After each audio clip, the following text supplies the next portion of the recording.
స్వాతంత్ర దినోత్సవం సందర్భంగా కేంద్ర హోంశాఖ ప్రకటించిన పథకాల జాబితాలో ప్రతిష్టాత్మక శౌర్య పథకం తెలంగాణకు చెందిన ఓ హెడ్ కానిస్టేబుల్ కి దక్కింది.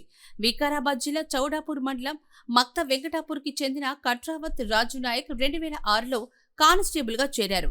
2022లో మాదాపూర్ ఎస్ఓటి విభాగానికి బదిలీ అయ్యారు.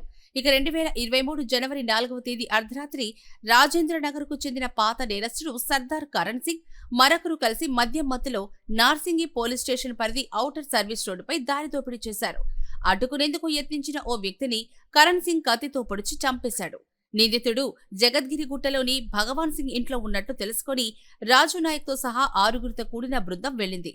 రాజు నాయక్ వినయ్లు కరణ్ సింగ్ ను పట్టుకునేందుకు ప్రయత్నించగా అతడు కత్తితో దాడి చేశాడు. వినయ్ తలకు గాయమవ్వగా రాజు ఛాతీలో కత్తి బలంగా దిగింది.